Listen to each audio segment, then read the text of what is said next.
আসসালামু আলাইকুম এভরিওয়ান, কেমন আছেন আপনারা সবাই? আশা করি অনেক ভালো আছেন। Welcome to my channel Disha's diary. আবারও ফিরে এলাম আপনাদের মাঝে আরো একটি নতুন বুক রিভিউ ভিডিও নিয়ে। আর আজ আমি যে বইটি রিভিউ দিব সেটি হচ্ছে একটি Japanese fiction slice of life জনরার একটা কাহিনী। বইটার নাম হচ্ছে শি অ্যান্ড হার ক্যাট। লেখক মাকোতো শিনকাই, নারুকি নাগাকাওয়া, রূপান্তর সোহানা রহমান। প্রথম প্রকাশ জানুয়ারি 2024, প্রকাশনী শিরোনাম প্রকাশন, প্রচ্ছদ আবুল ফাতাহ, পৃষ্ঠা সংখ্যা 191, মুদ্রিত মূল্য 350 টাকা। আর জনরা হচ্ছে জাপানি ফিকশন স্লাইস অফ লাইফ। তো প্রথমে আমি ফ্ল্যাট থেকে কাহিনী সংক্ষেপটুকু পড়ে নিচ্ছি। গল্পটি 4জন মেয়ের এবং 4টি বিড়ালের, এবং গল্পটি হাসি কান্নার ও আনন্দ বেদনার। ছোট্ট অথচ মিষ্টি এই গল্পটি বলে জীবনের কথা, মনুষ্যত্বের কথা এবং বন্ধুত্বের কথা। জীবনে যখন বিপর্যয় আসে, যখন মনে হয় সব কিছু ভেঙে পড়ছে, তখনও কোথাও থেকে যায় আশার আলো। এমনকি নরম তুলোর বলের মতো একটা বিড়ালও হয়ে উঠতে পারে প্রিয়তম সঙ্গী। সম্পর্কগুলো সবসময় আত্মারিত হয়। তাই তো টোকিওর এক শহরতলিতে দেখা যায় রাস্তায় জন্ম নেওয়া কিছু বিড়ালের জীবনের সাথে ওতপ্রোতভাবে জড়িয়ে গিয়েছে তাদের মালিকদের জীবন। চলুন ঘুরে আসা যাক মন ভালো করা সেই জাদুময় একটা বছরে। তো আমি রিভিউটি শুরু করছি। জাপানিজ সাহিত্য উপন্যাসগুলো যেরকম হয় এই বইটা আসলে সেরকমই। বইটা মূলত 4জন মেয়ে আর 4টা বিড়াল নিয়ে, তবে তার সাথে আরো একটা আকর্ষণীয় চরিত্র আছে, একটা কুকুর। গল্পটিতে একাকিত্ব, সম্পর্ক বিচ্ছেদ আর তারপর পুনরায় নতুন কিছুকে আঁকড়ে ধরে বেঁচে থাকার কথা বলা হয়েছে। গল্পে 4জন মেয়ের জীবন কাহিনী বলা হয়েছে, যেখানে প্রথম জনের সম্পর্ক বিচ্ছেদ হয়, দ্বিতীয়জন মা বাবার সেপারেশনের কারণে আলাদা একাকী বাস করে, তৃতীয়জন তার বান্ধবীর মৃত্যুতে মনে আঘাত পেয়ে মানসিক রোগে আক্রান্ত, আর চতুর্থ জন হচ্ছে এক মধ্যবয়সী মহিলা যে পুরনো একটা বাড়িতে একাই বাস করে। মানে এখানে 4জনের জীবন কাহিনী এসেছে এবং 4টা মেয়ের জীবনে 4 ধরনের ঘটনা ঘটেছে, মানে 4 ধরনের ট্র্যাজেডি আর কি। যেমন একজনের সম্পর্কে বিচ্ছেদ হয়ে গেছে, স্বাভাবিকভাবেই সে কষ্টে আছে। আরেকজনের বাবা মার সেপারেশন, এটা তো একটা বড় একটা মানে দুর্ঘটনায় বলা যায় যে বাবা মার সেপারেশনের কারণে আসলে সন্তানদের সবচেয়ে বেশি ক্ষতি হয়, তো সে সেজন্য একাকী বাস করে। আর আরেকজন তার বান্ধবীর মৃত্যুতে মানে একদম এতটাই আঘাত পেয়েছে যে সে এখন মানে মানসিক রোগের রোগী হয়ে গেছে। আর আরেকজন একটা বয়সী মহিলা, মানে মধ্যবয়স্ক মহিলা, তিনি আর কি একা বাস করেন একটা বাসায়। মানে এই 4জনের কাহিনী আসলে এই বইটাতে এসেছে। তো তারা প্রত্যেকেই ঘটনাচক্রে একটা করে বিড়াল পুষে। এই বিড়ালগুলো তাদের একাকিত্বকে অনেকখানি দূর করে। কারো বিচ্ছেদের কষ্ট দূর হয়, তো কারো সুন্দরভাবে বেঁচে থাকার ইচ্ছা তৈরি হয়। কেউ মানসিক রোগ থেকে মুক্তি পায়, তো কেউ বিড়ালের সাথে নিজের দুঃখ কষ্ট ভাগ করে নেয়। আচ্ছা, এখন মানে কুকুর মানে বিড়াল আর বিড়ালের মালিকের কথা তো গেল, এবারে সেই কুকুরটার কথা বলি, যেটার কথা বললাম যে একটা আকর্ষণীয় চরিত্র আছে, সেটা হচ্ছে একটা কুকুর। তো এবার এই গল্পের মূল আকর্ষণ জন, মানে এই কুকুরটার কথাই আমি বলি। আমার কাছে কুকুরটাকে না জ্ঞানী আর দার্শনিক টাইপের মনে হয়েছে, মানে জ্ঞানী আর দার্শনিক টাইপের কুকুর। মানে কুকুরটা সেরকম ভাবে কথা বলেছে, মানে গল্পের মধ্যে সেরকম ভাবে তাকে দেখানো হয়েছে যে সে এইরকম টাইপের কথা বলে, মানে জ্ঞানী আর দার্শনিক টাইপের। তো সব বিড়ালরা তার কাছে আসতো পৃথিবীর নানা ব্যাপার সম্পর্কে জানতে, মানে বিড়ালরা কুকুরের কাছে আসতো। অদ্ভুত ব্যাপার। কারণ বুড়োজন অনেক কিছু সম্পর্কে জ্ঞান রাখতো, তারপর তাদের সবার সাথে কি হলো সেটা জানার জন্য আসলে আপনার এই বইটা পড়তে হবে। কারণ সবকিছু তো আমি বলবো না, সবকিছু বললে তো মজা পাবেন না আপনারা বইটি পড়ে। কিন্তু এখানে এটা বলবো যে এই বুড়োজন মানে মানে কুকুরটা বুড়ো ছিল, যে জন্য সবাই তাকে বুড়োজন বলতো, কিন্তু সে একটা জ্ঞানী কুকুর ছিল এবং সে দার্শনিক টাইপের কথা বলতো এবং অনেক প্রশ্নের উত্তর দিত। বিড়ালরা অনেক কিছু জানার জন্য তার কাছে আসতো এবং সে তাদেরকে মানে সাধ্যমতো তার জানা মতো সে জানতো, সব উত্তর সে দিত। মানে জ্ঞানী একটা কুকুর ছিল, আমার কাছে খুব ভালো লেগেছে। এবং আরো মজার মজার ঘটনা আছে এবং সেটা জানার জন্য আপনারা বইটা পড়বেন, যাতে মানে তখন আপনারা মানে এখন আমি অনেক কিছু যদি বলে দিই তাহলে তো মজার পাবেন না। বইটা এমনিতেই ছোট একটা বই, তো সেই জন্য আমি আর কি বেশি কিছু বললাম না। তো এইবার গল্পটা আসলে 2টা লেয়ারের। মানে মূল গল্পটা কিন্তু সাবলীল, তবে খানিকটা মন খারাপ করে দেওয়ার মতো আছে কিছুটা। আর গল্পের দ্বিতীয় লেয়ারটা হলো লেখার মাঝে যে মনস্তাত্ত্বিক দিকটা আসলে ফুটিয়ে তোলা হয়েছে সেটা। এটা যদি বুঝতে পারেন তাহলে কিন্তু আসলেই গল্পটা আপনার কাছে অনেক ভালো লাগবে। তো বিড়াল যারা পছন্দ করেন তাদের কাছে হয়তো বইটা বেশি ভালো লাগতে পারে, কারণ তারা মানে জিনিসটা বেশি ভালো মতো রিলেট করতে পারবে। যদিও আমি বিড়াল পারি না, কিন্তু বিড়াল আমার পছন্দ, মানে বিড়াল আমার ভালো লাগে। বিড়াল দেখলে আমি অনেক সময় চেষ্টা করি আদর করতে, আমার ভালো লাগে। তো তবে কাহিনীটা কিউট হলো না, তেমন আহামরি কিছু নয়। তবে বইটি যেহেতু মানুষ এবং বিড়াল উভয় দৃষ্টিকোণ থেকে রচিত, তাই বইটি পড়ে বিড়ালের অজানা জীবন সম্পর্কে আপনি অনেক কিছুই জানতে পারবেন।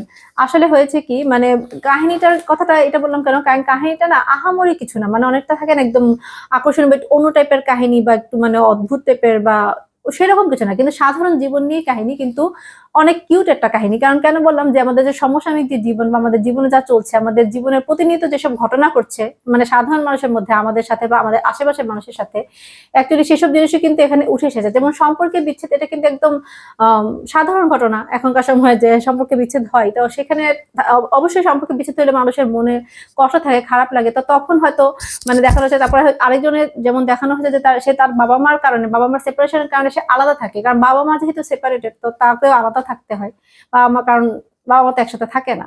তারপর আরেকজন, এটা তো অনেক বড় একটা কষ্ট আমি মনে করি একটা বাচ্চার জন্য, মানে একটা মানে মানুষের জন্য, যে তার বাবা মার সেপারেশন মানে ব্যাপারটা আসলে অনেক কষ্টের। হ্যাঁ, তো সেভাবে হয়তো সে কষ্ট পেয়ে একাকী বাস করে।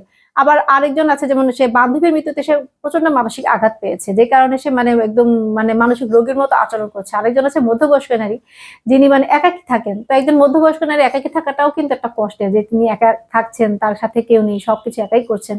কিন্তু তাদের যে সাপোর্ট ছিল সেটা ছিল বিড়াল, মানে প্রত্যেকের লাইফে একটা করে বিড়াল ছিল, এবং এই বিড়ালের সাথেই তারা কথা বলতো, বা বিড়ালের সাথে থেকে না তারা অনেক কিছু আর কি কষ্ট মানে ভুলেছে, কষ্ট ভুলতে শিখেছে। বা দেখা গেছে কি বিড়ালগুলি না কোনো ভাবে তাদের জীবনটাকে সুন্দর করে দিয়েছে।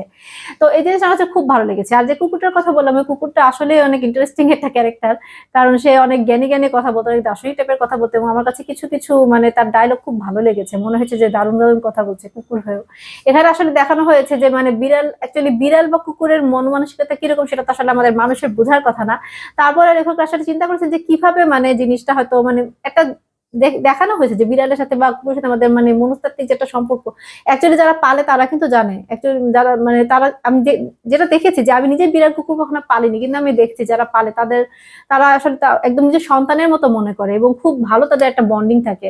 তো ওই জিনিসটা হয় কি, যে আমরা যেমন একটা আমাদের বন্ধুকে বা কাছের মানুষকে যেমন অনেক কিছু বলতে পারি, বিড়াল বা কুকুরের সাথেও কিন্তু বলতে পারি, কারণ তারাও তো বুঝে, তাদের মধ্যেও কিন্তু ইমোশন আছে, এবং তারাও কিন্তু আমাদের ব্যাপারটা বুঝতে পারে। হয়তো কথা বলতে পারে না, কিন্তু তারা কিন্তু বুঝে, এবং তারা কিন্তু চেষ্টা করে আমাদের প্যাম্পার করার। এই জিনিসটা কিন্তু সত্যি। আমি এটা দেখেছি যে যখন মালিকের মন খারাপ থাকে, তাদের অনারদের যখন মন খারাপ থাকে, তখন দেখলাম যে তখন তারা মানে একটু চেষ্টা করে যে তাদেরকে একটু মানে প্যাম্পার করা বা খুশি রাখার। এই জিনিসটা আমি খেয়াল করেছি। তো আমার কাছে না জিনিসটা খুব ভালো লাগে। অ্যাকচুয়ালি হ্যাঁ, মানুষের জীবনে সবসময় হয়তো অনেক মানুষ থাকবে না, জীবনে অনেক উত্থান পতন হবে, অনেক খারাপ মানে জীবনে অনেক খারাপ কিছু আসবে। তো এখানে দেখানো হয়েছে যে বিড়ালদেরও কিন্তু ঘটনা ছিল। এখানে যে বিড়ালগুলোর কথা হচ্ছে, বিড়ালগুলোর জীবনে অনেক ট্র্যাজেডি ছিল। তো সেই ঘটনাগুলো এসেছে, সেগুলো আমি বললাম না, জাস্ট যে মেয়েগুলির কাহিনী বললাম। তো ওইখানে দেখা যাচ্ছে কি মানে ওই তাদেরও জীবনের কাহিনী আছে, বিড়ালদের যেমন যেমন কাহিনী আছে, সেরকম মেয়েদেরও কাহিনী আছে, এবং দুইটা মানে মানে দুইটা জিনিসই একসাথে হয়ে দেখা গেছে যে সেও মানে তারা দুজন দুজনের জন্য আর কি মানে সাপোর্ট। এবং এটা সত্যি কথা যে মানুষের সাথে জন্য আসলে সাপোর্ট জিনিসটা অনেক বড়। যদি সাপোর্ট পান আপনি কারো সেরকম, যে আপনার মানে মানসিক যে শান্তি দেবে, তাহলে কিন্তু এটা আসলে অনেক বড় ব্যাপার। হোক সেটা মানুষ বা হোক সেটা বিড়াল, সেটা তো বড় কথা না। সাপোর্ট পাওয়াটাই হলো বড় কথা।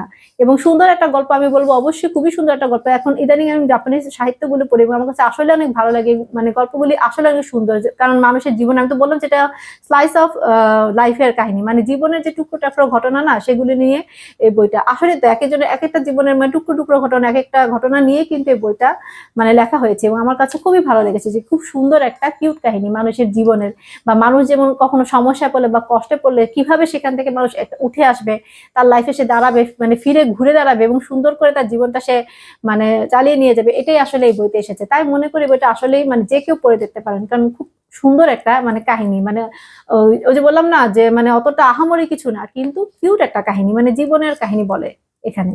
এখানে জীবনের কথা বলা হয়েছে, জীবনে থমকে গেলে কিভাবে আবার এগিয়ে যেতে হবে সেই জিনিসটা এখানে এসেছে। আর বইটা প্রচ্ছদের কথা যদি বলি, আমার কাছে প্রচ্ছদটা মানে সরি আবার বলছি প্রচ্ছদ, এটা হচ্ছে মানে বইটার প্রোডাকশনের কথা যদি বলি, তাহলে ওর প্রোডাকশনটা আমার কাছে খুব ভালো লেগেছে।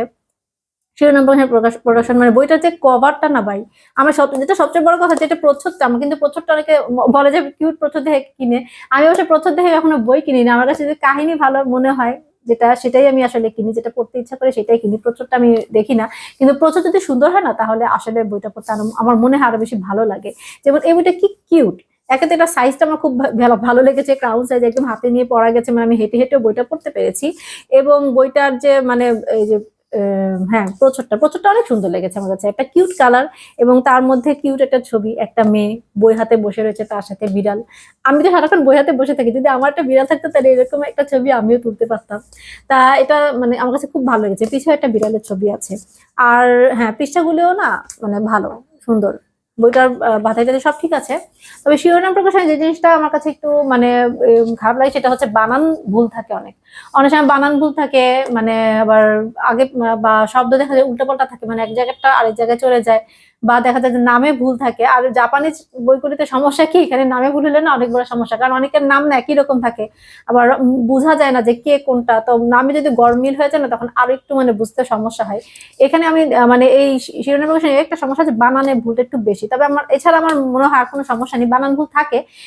এটা ঠিক যে কম থাকলে ভালো লাগে, যদিও এটা বেশি আমার মনে হয় যে অবশ্যই তারা আগে তাদের এই সমস্যাটা কাটিয়ে উঠতে পারবে। এবং বইটা আসলে অনেক সুন্দর, যেমন দেখতে সুন্দর সেরকম পড়তেও সুন্দর।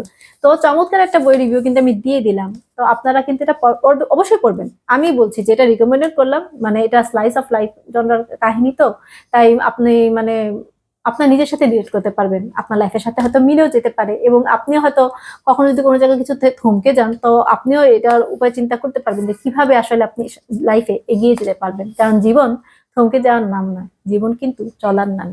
সুন্দর একটা বই রিভিউ দিয়ে দিলাম, এখন আপনারা পড়া শুরু করে দিন। Happy reading. তো দর্শক, আজ এই পর্যন্তই। ভিডিওটি ভালো লাগলে প্লিজ প্লিজ প্লিজ আমার চ্যানেলটি সাবস্ক্রাইব করবেন, আর বেশি বেশি করে লাইক কমেন্ট শেয়ার করবেন, কারণ আপনাদের ভালোবাসাতে আমার চ্যানেলটি এগিয়ে যাবে, আর আমি আরো ভালো ভালো সুন্দর সুন্দর একটু ডিফারেন্ট টাইপের কন্টেন্ট নিয়ে আসার জন্য উৎসাহ পাবো, এবং আমি অবশ্যই নিয়ে আসবো, কারণ আমি চেষ্টা করছি যে আরো কিভাবে আরো ভালো কিছু বা ডিফারেন্ট কিছু কন্টেন্ট আপনাদের সাথে শেয়ার করা যায়। আর হ্যাঁ, আপনাদের যদি কিছু জানার থাকে বা যদি কিছু বলার থাকে বা যদি আপনারা কোনো বই রিভিউ চান, তাহলে সেটা কিন্তু অবশ্যই আমাকে কমেন্ট বক্সের মাধ্যমে জানিয়ে দিবেন। আর আমি আবারও ফিরে আসবো আরো একটি নতুন ভিডিও নিয়ে। ততদিন পর্যন্ত ভালো থাকবেন, সুস্থ থাকবেন, আর আমার জন্য অনেক বেশি দোয়া করবেন। বেশি বেশি বই পড়ুন, সুস্থ সুন্দর সভ্য পৃথিবী গড়ুন। আল্লাহ হাফেজ।